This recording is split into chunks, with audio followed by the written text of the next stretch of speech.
All right, good evening, and we're here to, this is the Curriculum and Evaluation Committee. I'm now calling this meeting to order. It's Monday, October 21st. We're in the North Boardroom, and tonight's presentation is going to comprise of middle school data. So we have in attendance, first I'll do the roll, Ms. Giglio. Here. And Ms. Prin is not here. And also in attendance, we have Dr. Andre, Mr. Posca, and we also have, I believe, the three middle school principals. And I hope I say the names right. Ms. Esparza, Yep.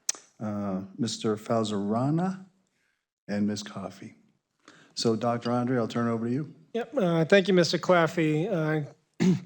Just again, continuing highlighting our middle school or district data. Last month, we highlighted the high school data. Tonight, we'll be talking around our data report for the middle schools, and each middle school will do a presentation. We're hoping it's more interactive, asking questions back and forth. Obviously, last year, we had a lot of conversations about transforming and reconfiguring the middle schools based on longitudinal kind of data. And then, so tonight it'll be a little summary of that, but also, we also know it's October 21st. So the first 6 weeks of school, we don't have a ton of data on what's the impact of the changes that we're looking for. So a lot of it is, we want to celebrate the things that were working well, but we also acknowledge that things weren't working to perfection. So we'll take that data with a grain of salt, and then over the course of this year, look at the impact of those changes kind of going forward. So as you said, we have the three middle school principals here and to review some of their data. But again, I'm hoping tonight it's a lot more conversational, asking some questions, things that we may or may not have thought of, or things that are on your mind. So, Dr. Esparza? Sure. So interestingly enough, I have the anomaly data, so we'll start with that because Elm Street closed. So, and we are right out of the gate with McCarthy. So it was refreshing to look at the attendance up until October 14th. I pulled the average daily attendance for Elm Street for 2 years and then pulled what we were doing at McCarthy so far. And we've already had I think that's a great increase in attendance. Our tardies are very low, getting to class first thing in the morning. You know, the students have set up a really nice routine, and I think that has to do with the routines and relationships in the new established building. I think that the different setting from Elm Street and also having so many students who are walkers, if you have a rainy day, that greatly impacts your ability to come to school if you're in walking distance. Whereas here we have a very different transportation and family flow. So I think right out of the gate, that one made me really happy to see that we were making strides with that.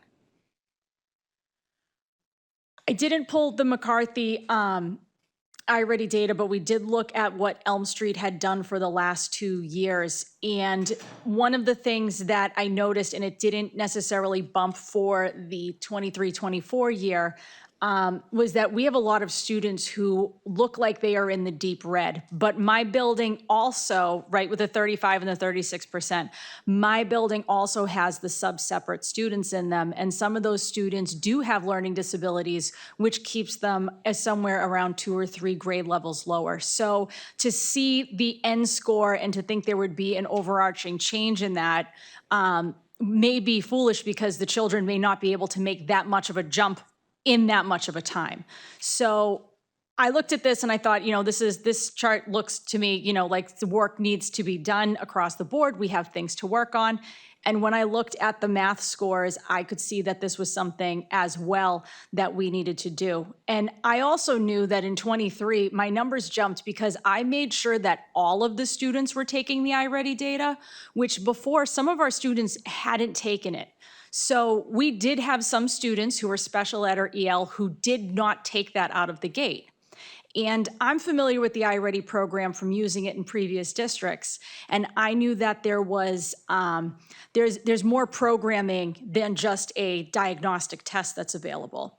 And I knew that I wanted to be able to support the students with that as well. So in the 23 year, we purchased, Elm Street specifically purchased the Pathways program that was in iReady's to supplement students because it works to build on your growth. And so I'm going to move my slides over to our annual growth charts. Even though our numbers don't necessarily look that different, the growth that the students made when they were using the pathways and when they were getting additional individual instruction, they may not have come out of that red because they couldn't go from second grade level to seventh grade level in 1 year. That's a miracle. But they were able to make over 1 year's growth in 1 year's time as they were getting the supplements in place. So while the numbers don't necessarily look like they were moving, our students were making growth. And some of them, this was like an incredible impact for them. We would see them with their special ed supports, with their EL supports, they would be picking up like immediate growth because the program itself figures out where you are in the diagnostics. So if you are able to read at a fourth grade level, your personal plan starts at a fourth grade level. And if your math's at a seventh grade level, it'll start there. So it doesn't just jump you back to where it thinks you need, it adjusts with you along the way, which gave all of our students the opportunity to grow where they needed to grow instead of having small groups of same materials. I know this might be, well, maybe it is a reflection on last year. Is this all the students at Elm Street? Yes. Or, right, so it's 6th, 7th, and 8th grade in their growth. And if you look at Math 22 and ELA 22, that cohort are all the students are around 33, 37%. And then Math 23 and ELA 23, it's larger growth. Yes. Do you have any assumptions, inclinations on what was the difference, I think, between 22 and 23? We made growth part of the conversation with students. And so when we had the advisory happening, and it was, I believe we were doing it on a daily basis, how quickly your brain shuts off from those things. But we would have the time in there where we would have the 20 minutes built in. So that way every student had the opportunity to work where they needed to work. So we made it part of, it wasn't like a non-negotiable for the students. This was part of our learning plan and what we were going to do as a group to grow. So it wasn't an option whether or not you got to participate. And some students did use it more than others. I do know that some teachers got excited because they learned that you could program it. So if you were doing vocabulary in certain areas and the students were struggling, you could go into the system and do a little bit extra programming. So that way during class time, they could work and practice and it would score you and then help you rebuild where you were. So they figured out different ways to use it, to be able to use it as a support. And I think having those conversations with the staff and also keeping the students informed, like this is helping you, like let's look at your scores, let's see where that's going, how much time have you put in, look at how you've grown. Keeping them in that conversation was really important so they had the buy-in. I think the last point there is just growth is possible in every student, right? Not every student might be proficient with distinction, but every conversation we could talk about individual growth. And I think that you just hit it at the end of student buy-in into their learning makes a huge difference. And then the last slide that I have is actually our SAS 8th grade data for science. So we were not able to pull, I do actually see that I have a little bit more of the proficiency levels coming up, but we weren't able to pull the specific levels for Elm Street because, well, the state kind of embargoed it. Right. So we're at the point where, looking at this and knowing that we have all of our students take the same test, it didn't surprise me that we would have so many students who would be struggling because if you are not able to read on a grade level and you are not able to participate at the 7th grade level where you'd like to be, taking a standardized test is very difficult, and it makes sense that our scores look this way. And I think that moving forward, being able to supplement the students and let them know, yeah, we may be here, but like you are still growing and you're still showing that you are capable of learning and you want to learn. We'll be able to really turn this around at McCarthy because this is something that we're starting at the 6th grade. So by the time we get to 8th grade, I expect to see much better scores. Just in general, can you explain what the red, yellow, green, and blue means for people who might be seeing this? Sure. So the red are students who are not proficient. And then we have like an emerging proficiency. And then there's the green is you've met the marks of the state. And then the blue is the above average.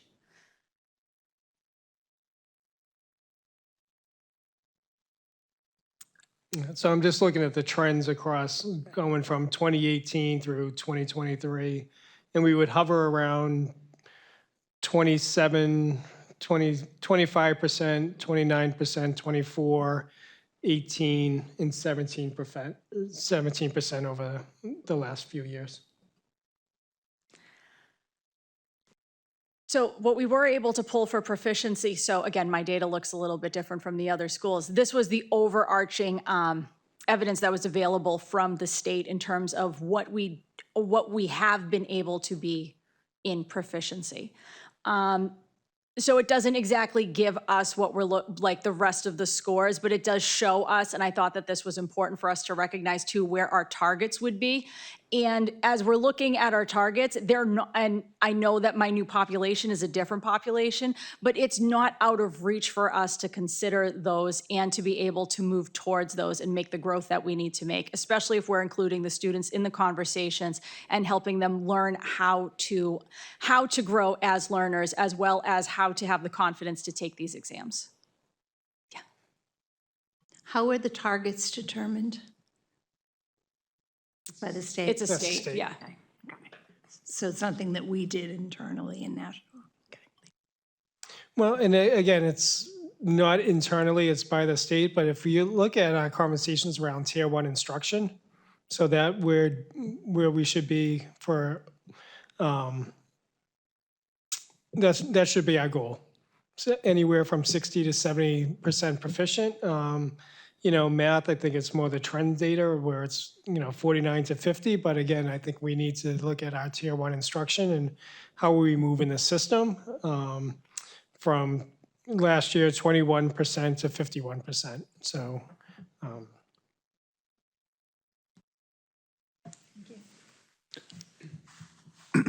Has do you think the new schedule is going to have an effect on these scores? You see teachers having more time? I do. I think one of the conversations that I've had with multiple teachers is being able to use the time effectively to hit more students in individual conversations. So if you're starting a class and the first 5 minutes and the last 5 minutes are usually that shuffle time, you've got a solid 50 minutes where you're able to figure out how to individually address students and also help them meet their goals. So it really then again, 50 minutes is a lot of learning time. It gives you enough time to do direct instruction. It gives you time to practice. It gives you time to ask questions. And it gives teachers, I think, those moments to be able to have students doing independent work so they're able to then focus on students who need a little bit more of a push. Or when you have students who've already knocked it out of the park, have those exciting conversations with kids who are able to hit the enrichment goals. So I think there's more time and there's more thought, but I think at the same time, it's just more ability to engage with students one-on-one, and that really helps push that growth. I guess I should have asked, are they spending the same amount of time in an English class as they were before the schedule change? They have more. And they have more math Yes. than 2 years ago or than last year? Yes, last year I think my schedule had maybe 46, and now we're up to about 58. Every day? What about the literacy class? That might be some of the confusion. Okay, yeah, there was also the literacy block and the English block were happening, so that would have been closer to 90 minutes. And that started this year. That was last year when That we had started, when we had the literacy block and the English block. But the 12 minutes additional class time is started this year? Yes, And that's every day? every day. Math and, English, math, and? All of the All classes. the classes, great.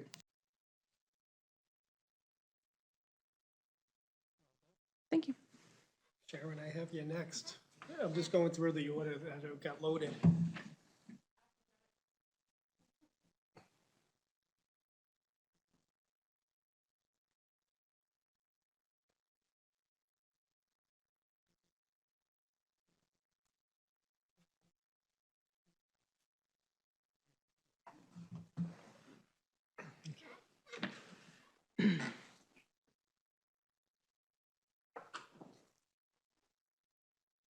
It's all yours. Take it away. Do you want me to, Yeah, I can't see that very well. what's that? Okay. Yeah, so it's just the arrows. This one right here. Yeah. Okay, so this is the SAS data. You know, we've had our ups and downs. I definitely think it has gotten better over the years. I think that have a much more sense of purpose of why we're taking these tests. We're just not taking them for the sake of taking them. And I think that's helped to improve it.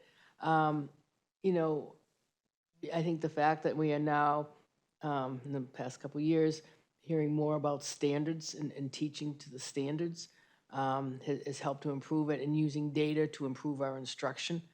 So I think that that's helping to improve. However, we definitely need, need more improvement. One thing I talk about a lot, I wish that we could take them earlier in the year, even though some of my staff have concern about that. They feel as though that will not give them enough time to go through all the units that they should be. However, I think giving them at the very end of the year, by then the kids are like, okay, we're done, and they're not putting their best effort into it. And so we did last year do them a little earlier, and I think we saw some improvement. I'm also with we haven't gotten to already. Okay, I'll talk about that then. So anyway, I definitely think that's part of it. Even though they may have not finished all the units, we're not doing that well finishing the units, So, I just, also too, I will say something similar to, growth. Some of my teachers, and I like to see more of them doing this, sit down with the kids and look at the information and say, okay, let's see where you need to grow here, and then they make their own growth charts.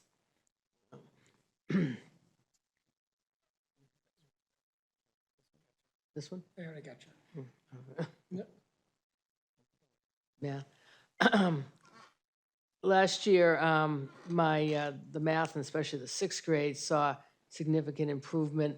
My two math teachers, Mr. Suter and Mrs. Dutton, really worked very, very closely with the math coach and Mrs. Burrell. And I think that proved to help improve the scores.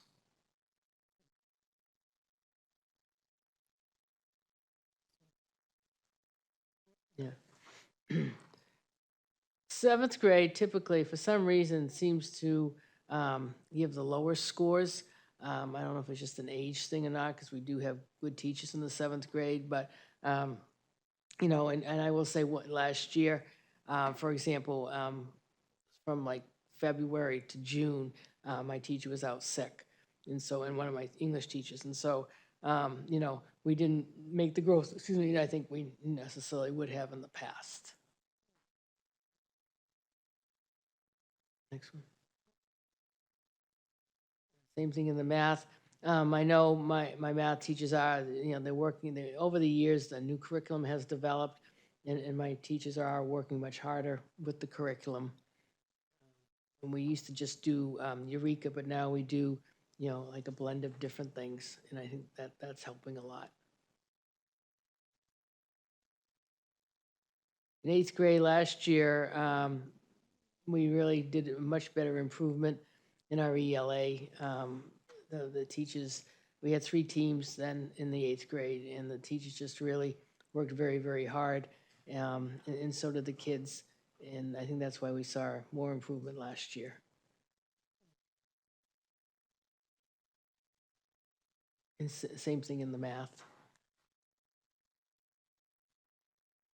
Science is, we were into the Amplify system, and, the teachers really work hard with it, but, I think that they're still frustrated a little bit as to why, they're not seeing more improvement than they are.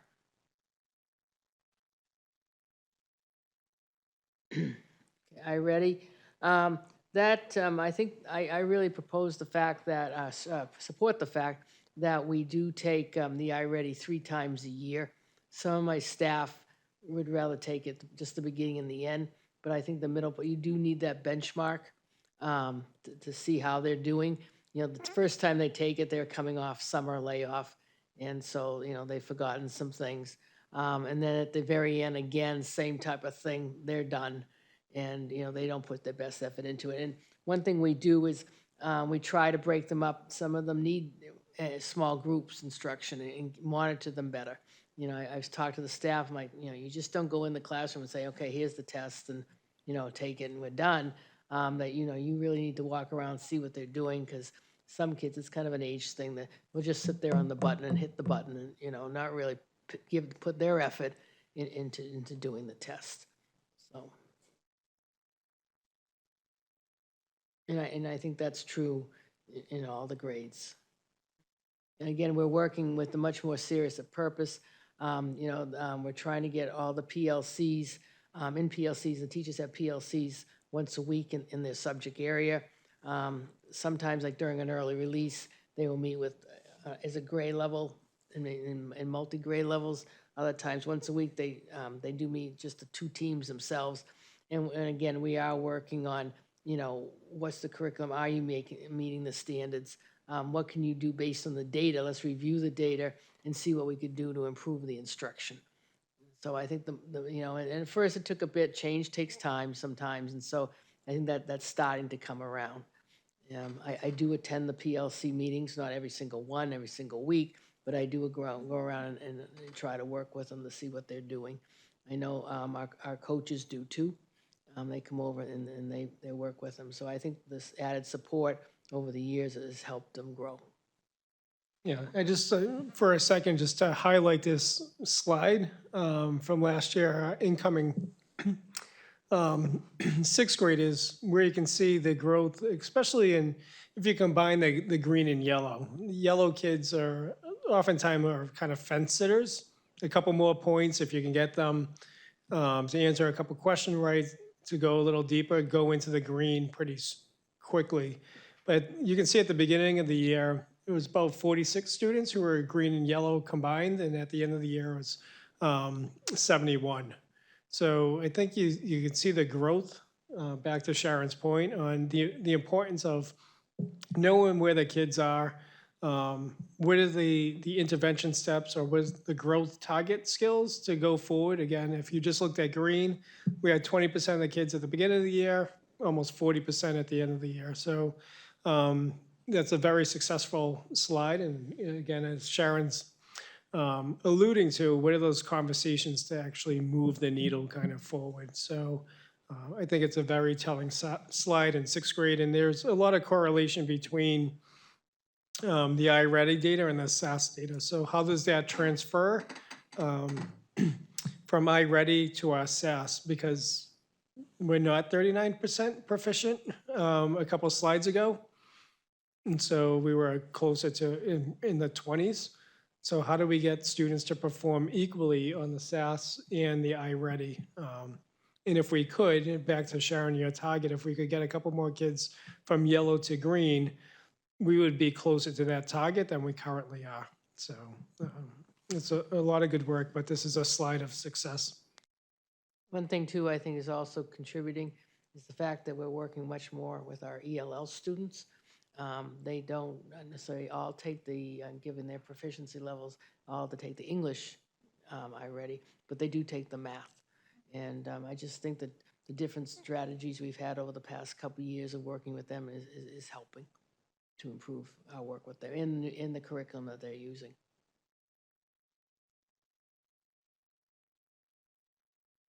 And again, you can see a little bit of a drop off in 7th grade. Then things start picking up in the 8th grade.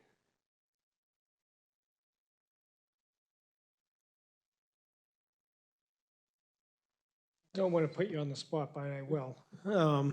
In seventh grade, do you see any curriculum kind of trends where there's a transfer of information where, like in math, you're moving more from, if you look at the major domains, like numbers and operations to algebraic thinking, geometry?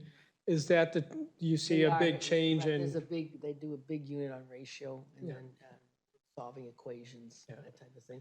Geometry is something they recognize they need to do a little more work on. Yeah. Just based on my history too, that's the concept of fractions, right? Like if you don't get fractions down in fifth, sixth, seventh grade, there's so many more standards that are associated with ratios and applying fractions, and really get into the standards of math practice of how do you think, show your thinking, what's your justification, what's your reasoning. So I think we see a major dip in seventh grade because the math is more sometimes about thinking and abstract. Type of thinking, right.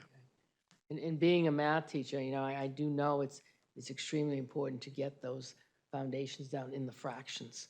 A couple times, as an assistant principal at Fairgrounds, I went back to the classroom.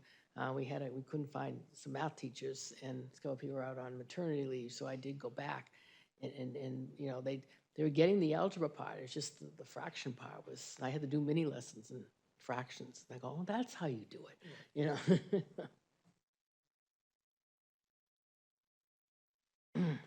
Our average daily attendance, I was glad to see, is improving.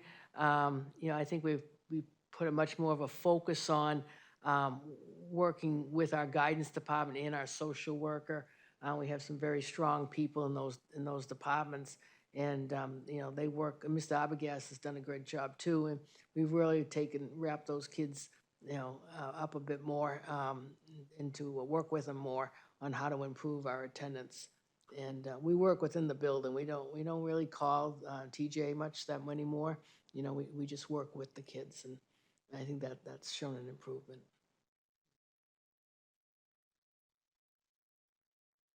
Our number of special ed students is continuing to grow. Of course, I think that this year some of it was throughout the redistricting. But right now, our sixth grade is the largest of all the special ed students we have. We are working closely with them. The change this year, we've been working on that, where we had all the students in the classroom. And then we've realized over the past 6 weeks that some of those children in math and in English do need more of a self-contained setting. So we have our math interventionists and our reading interventionists who are both certified in special ed, working with those students. We started that last week. Given the fact that we are down a special ed teacher, we should have 7. We only have 6. And one of our special ed teachers, the 6th one, didn't start until the first part of October. So, we lost a little ground, but I think we'll make it up. Ms. Coffey, is it fair to say that the special ed data and the ELL data, that's for all 3 middle schools combined, correct? Oh, okay, yeah. Just want to make Sorry sure. about that. Just to clarify this going Yeah. forward. I'm sorry, yes.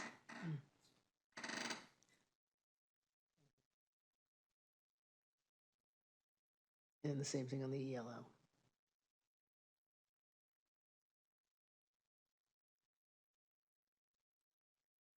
And this was in sports. I know this was talked about a couple years back. That since COVID, the number of students participating in sports is down. And so I just thought I'd show all the slide for all 3 middle schools. Lisa didn't have each separate school, but she was able to give me for all 3 middle schools the amount of students. And we do push that Fairgrounds. I mean, we do push that a lot. Some students, in some sports, there's cuts, but we try to, push with our students to be involved as much as possible in anything. So we do have a big cross-country team, and some of the elementary schools have cross-country teams, so we inherit that. And then in the spring, we have track and field.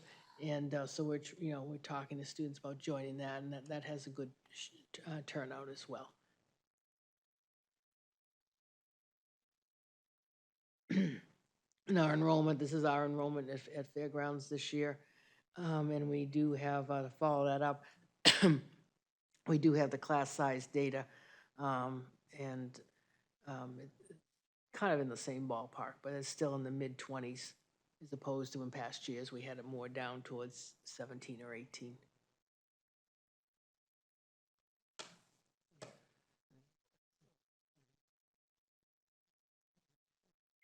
Any questions for Ms. Coffey? I just wanted to make, not a question, but an observation. When I'm looking at the first pre-COVID testing year, I guess, is it 2019 because why is 2019, there's no results, and then there's no 2020? Is that the reporting? We didn't take it, Oh, you didn't take it in 2019? not during the COVID. We didn't. Oh, because COVID was 20. There's no 2020 at all, and then 2019 has an X, so I was just wondering. I thought we discussed that we didn't take it. Yeah. No. Basically, there's 2 years not on there. Yeah.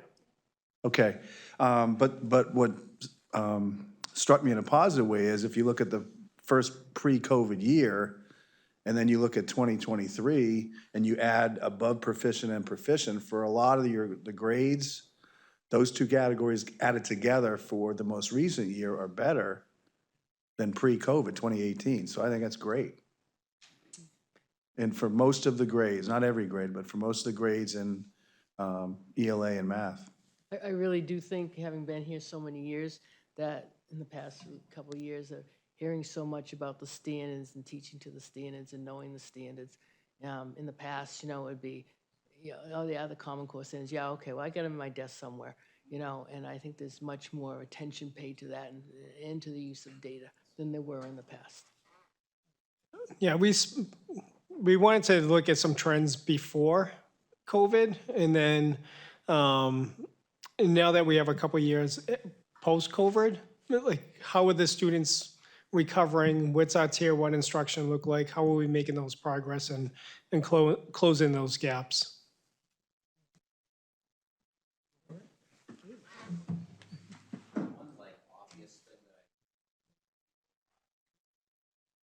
You notice that the numbers were different in 7th and 8th grade. 7th grade, there was a dip. There were only 2 teams for students in 7th grade. Those smaller class sizes, they're significantly smaller. You see it right there in the data. I would argue against that. In my 14 years as a middle school principal in Massachusetts, there was always a dip in the data in grade 7. I'm just telling you, historically, I got 14 years worth of data that demonstrates grade 7, and I think it has to, I think Ms. Coffey really explained it pretty well, talking about going to that abstract thinking and how the mind of the grade 7s, the adolescence is teaching. My mother was a grade 7 English teacher for many years than she wants to admit, and she would always talk about the challenge of working with students at the grade 7 level of what they were going through. But then you get to grade 8 and you see kind of I'll call it a little bit of a recovery. They can kind of see the scores go up a little bit, but I've seen that historically throughout my career. I'm just saying the small class.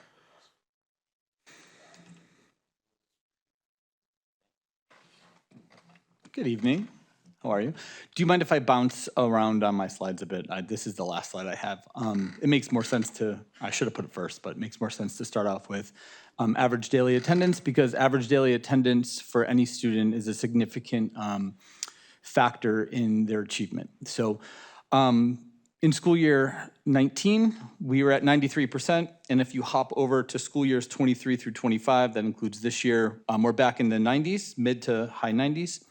The dip in 21-22, even though we didn't put in there the school year 20, I believe that dip is the recovery 2 years, as we've talked about. I know we're all tired of talking about it, but it is true with attendance, the recovery years due to COVID. So because we had to in that school year 19, it stayed high. That's the year we went out mid-year, or 2/3 of the way through the year. Students were already in the habit of coming to school, and so even though we had a brief moment where we weren't online, we got online, kids, I believe, stayed in the habit of getting online. That school year 20 data, again, not pulled, but I think 21 and 22 were those years where they were not still accustomed to getting to school or feeling the need to come to school. So really the last 3 years, that 22 year was the beginning of that, and they were still recovering, but 23, 24, we were back to normal, and it's normal to get to school. So as you can see, in those 2 years, we were back in the 90s, and then this year, and I think when I pulled this data, we were 8 weeks into the school year, we're at 92%, so we're right on par. So what we're doing. Okay, so I'm gonna go all the way to the beginning of mine now, and I'll show you some of the iReady. With iReady, just as Katrina did, I didn't disaggregate this, I just kept it whole school for reading, and when the next slide in math. So as you can see, as a whole school, we are making improvements in the reading from year to year. The green is on grade level. It's not overly significant, but 4% is a good jump in one school year from 43% on grade level to 47. Our 1 year grade level or below is stayed the same at 19. And basically the other three, 2% of the score of the grade is below, and 3% below three. I'm sorry, the percentage 3 years or below have all stayed the same. What that tells me is that we are making the year's growth that we need to make, but we're not going beyond the year's growth that we're making. And you could see that trend, same in math. Things stay pretty stagnant, plus or minus a few. And actually, it's good because 3 grade levels below is staying at the same as is 2 grade levels below. Is that great? No, but those students are making a year's growth. They're just not going and pushing beyond that year's growth. And that's, I think, the focus of where we're headed next as we move into the remedial parts of throughout the 3 schools. What I like here is the annual typical growth at Pennachuck. In 23, in both domains, reading and math, there was exactly 44% where we're making annual typical growth. As you could see, a year later, we went from 44% in reading to 149%. So students who were making growth were making a year's plus growth, which is great. And then again, we were making a full 100%. It's not 100% of the children, but we were making, the gains were a year's worth of growth. So that's what those percentages mean. Can I, same question I asked Dr. Esparza. What do you think was the difference between 23 and 24 on seeing such a remarkable difference in student growth? Yeah, I think we solidified PLCs in what they meant and how they were to be used. I think that's a component of it. So the teachers, when they were getting together, both vertically and horizontally, if you will, were talking about scope and sequence a lot more. And so they could stay in alignment with each other. When they're staying with alignment with each other, they can better help. What is happening in your class? Are you seeing this trend? If you are, if it's a downward trend on something, they were asking each other, if you're not seeing it and you're seeing an upward trend, what can I do to help? Or what could you help me with? And so those partnerships, I think, led to that growth. In the past year and a half, 2 years, we really have focused on cohesion of curriculum throughout the 3 schools. And I think that cohesion of curriculum and having a good scope and sequence throughout the district is making the improvements as well. So people aren't in silos in their school, whether even they're silos in their departments. So I think that's going to continue that upward trend of growth, especially now that we're more focused in math and in reading. We had a focus and it was good, but I think with a more refined focus, we're going to be able to push greater. So I think that's where those upward trends are coming from. Let me go back. Okay, so now I'm pleased with these slides, but I think I could have done a better job. And the reason I'm saying that is, so these are not true longitudinal slides. These, if I were to do it correctly, and I was supposed to represent it correctly, you would have seen the same grade level throughout the course of their 3 years. This is 6th grade in each of the years, and so they're not the same students. What you can defer from this, and I'll go through these next few slides somewhat quickly because I do want you to see, is that from year to year, the numbers are about the same. Different kids, but we are doing about the same with our proficient kids, our above proficient, proficient, approaching, and below. And again, what does that tell us? I think we're doing a great job in the middle school of making that yearly annual growth, but we're not quite yet pushing past it. And I think, again, that's where the cohesion of the teachers in PLC time and across the district with the curriculum and the scope and sequence of that curriculum is going to be the next driver to get us past that, years of growth and go in a year and change, a year and a quarter, a year and a half would be fantastic. That is actually asking a lot of a student, but I think with a more refined curriculum, we can do that. So you'll see, I'll go through them quickly, but not super fast. There's not much of a trend change. You do see that math trend change in 21 where there was a high number of below proficient. And if you go back to what was Sharon and Dr. Andre were just talking about, if I remember correctly, that's the year where students missed the in-person fractionality and proportionality work.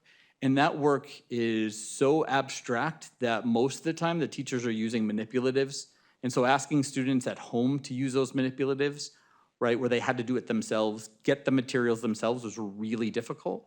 You could see that trend go back down in 22. Again, it's not the same number, or it's not the same students, but you're going down to 29, 37, 41. Again, we're up on the uptrend again, unfortunately, in 24. But that's when we were back in person and we were actually able to use manipulatives, which sounds very low level, but it's very important, right? To be able to kind of kinesthetically see what you're doing and feel what you're doing. So I think that's where those trends come from. So again, you're gonna see that spike in 21 in 7th grade ELA.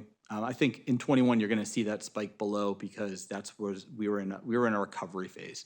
But here again, as was said earlier, when you combine the above and the proficients, they're great because they're offsetting the approaching and the below. There's somewhat of net equity there. But still, it's our role to then move the kids beyond that year. And again, when you look at this, they look pretty stagnant in terms of different kids, but year to year, it's the same look of each chart. So I know I've said it again, but that year's growth is what we're doing and we're good at it. We just need to get beyond that now, and I think we're on that trend. Going back to the science piece, I was a science teacher. It never makes me happy to see this. At the same time, we've had a couple of different, actually we had one. So in my 6 years here, this is my 6th, we started with the Amplify program 6 years ago. We were working through the trials and tribulations of that. I think we're better now in terms of the fidelity in which we're using it as a resource. And so our teachers are getting that resource available to them, and they're adding in their own craft of science. And so I think we're gonna see that trend go down. 7-point bump downwards from 23 to 24 is significant in my opinion, and hopefully that will continue to go down. I think we need to look a little bit more at what the SAS science test is asking us to do and refine our classwork towards that, right? We don't ultimately want to teach to a test, but we want to teach to what's being asked of what we want to do on a test so the kids can critically think the correct way. So I think that's where we're moving in that direction. And again, I ended with the daily attendance. So.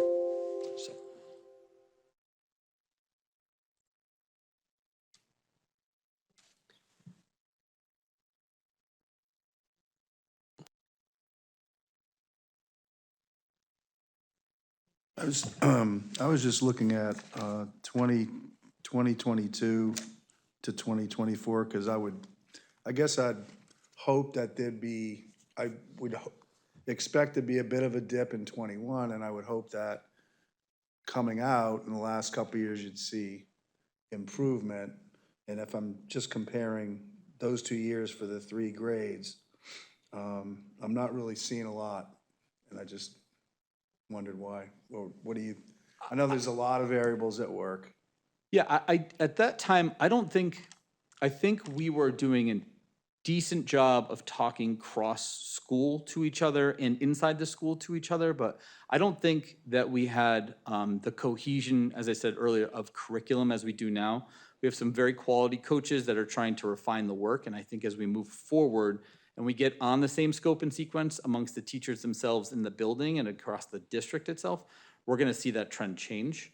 We're really focused on the standards, so Matt or Mr. Posca and Dr. Andre really are hyper-focusing us as we talk about curriculum on what the standards are in the state and what are we teaching to those standards. Are we actually looking and seeing them, and are we actually touching on them? I think we're doing a much better job of focusing our direction as we develop the curriculum through the year on what the standards are. One of the things that I think was significant to me when I was sitting in Dr. Andre's office is I'm not sure we quite look at what the scope and sequence is supposed to be from a state level. And I think sometimes we get stuck on a standard that we shouldn't be in a grade level, and we're moving past that. And so it's gonna drive us forward. Has there been much turnover in the last couple of years in your math and science? Because Ms. Coffey mentioned one situation. I was wondering at your school if there's been a little bit of turnover. Yes, there has been. There's been quite a bit. I think I can't speak to why, but there has been. Yeah. Hi. Okay, so this annual growth, how do we nudge past that, so that we can gain more? Is it just what you've been doing, cohesion and sticking to the standards, or, because that's like the key, it seems, to everything looking better. Okay, yeah. Yeah. Yeah, as she goes over that, I think that is the primary step, as I said. I think equally, as Dr. Esparza was talking about earlier, as we potentially bring in across the district some of the iReady supports, so that we can balance out, but heavier on the current curriculum, but also find that time to support those areas that there are students have the gaps in, and do that individually by student is really gonna fill that in. Is it gonna fill it in 100%? No, but the ability to do that will put us on an upward trend. Thank you. So I think, I think I can help a little bit on this one, because I did elementary for 4 years before I did middle school, and the skill of reading was so difficult to learn during COVID. These are the kids that we have who were on Google while they were learning to read. And they also were in classrooms where they couldn't get more than 6 feet close to the teacher, or were wearing masks, or whatever the situation was. And I learned that there was so much more involved in the scope of reading than you would possibly imagine, because it comes down to looking at like facial structure, muscle movement. There's all sorts of pieces that those students missed because they were watching it through a Google Chromebook, and in some cases with bad connections, and in some cases we could, so there's all these levels of skill points that are missing for our students. And I think it's really important that even though we focus on the English and the math, noticing that those are skills that are important in social studies and science as well. So those those classes are struggling as well because we have students who are reading 2 or 3 grade levels below, and we're asking them to do 8th grade work, and that's a big miss. So I think I totally agree that it's important that we have the standards, we have this engagement, we have great tier 1, but our test scores may not actually reflect that, because when we are doing great things in the classroom and then you put the kids back on a computer to take a test, they still can't necessarily read it. So we're going to have to figure out what that looks like, and then how they're going to learn to cope through that point, because that's an 8th grade test. The child still can't necessarily read at that grade level. They may understand to be able to share the concepts, but that one skill is what's going to be preventing them from being able to make the progress we know that they can make on that test score. So if I can just add to that, so iReady is a really powerful tool, and it'll break down strengths and weaknesses of a student. I think Dr. Esparza was mentioning it earlier when she was here, on how are we empowering students to own that skill. And she talked about the ownership of the learning. And it is those conversations to say, Mario, here's your growth goal. And really breaking down and being specific. In your intervention for the next 6 weeks, we are working on this. And I think that's the conversations that we need to move to. All 3 building principals talked about the importance of PLCs. What is the trend data coming out? What could be holes in the curriculum? And then what is the constructive feedback that we're giving to students so that they can grow? And I think that's going to end up a shift. Oftentimes, you hear me talking about 4 essential questions. What do we want all kids to know and be able to do, which is the standards. How are we going to measure it? What are we going to do when the kids don't get it? And what are we going to do when the kids do get it? We need to have that aspect, and we talked about in our goals for this year, the student empowerment. The students need to own their learning, and we need to communicate what that gap is and what their growth goal is. And I think that's keenly important on how we're going to start seeing that transference. Also, where Mr. Claffey was looking at the data, I was also looking at, the last 3 years, and you could go back to 2022, and that was our 6th graders. How did they perform in 7th grade, and how did they perform in 8th grade?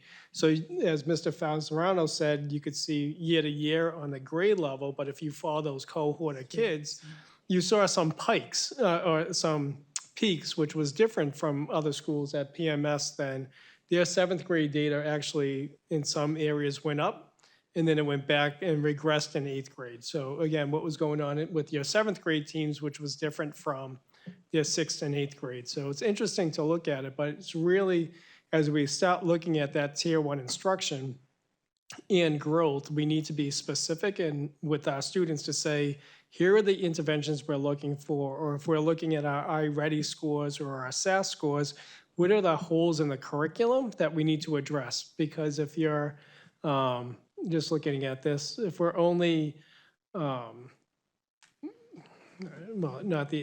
iReady, we're only about 60%, 53 or 43% proficient, that might be a curriculum issue and not a kid issue. So those are the conversations on when we're looking at growth. Are we spending enough time on the power standards and the non-negotiable skills that'll be transferable from year to year? So I think that's the importance of PLCs. Thank you both.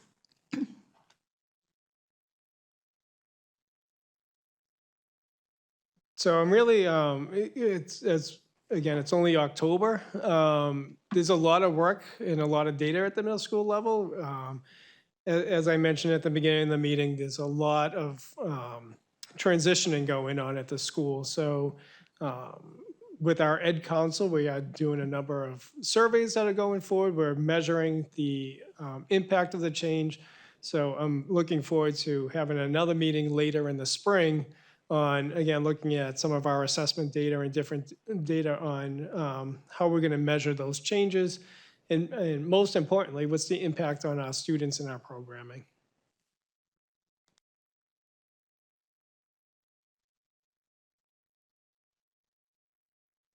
That's all we have for tonight. I mean, it's a lot of work. I'm really proud of our middle school administrators, our teachers, and all the staff at our middle schools. There's a lot going on in there, and they're really doing some great work supporting our students. So our next meeting will be elementary data. Yes. So looking forward to it. Is there a specific area, like, Well, yeah, we'll talk about it. yeah. Yep. I would say bus delivery rate, success rate might be. Sounds good. We that's have gonna it be- going. And that's going to be a It's- great It's on trend. an upward trajectory. And actually, with the bus problems, I thought maybe the attendance would be a little off, but that's great. That doesn't, Maybe the It's a- parents are dropping them off. but- so. all right, I'd be looking for a motion. Motion to I adjourn. motion that we adjourn this meeting. I second. All those in favor say aye. Aye. Aye. And we are adjourned at 6:57 or so. Thank you all very much Thank you. for your long day.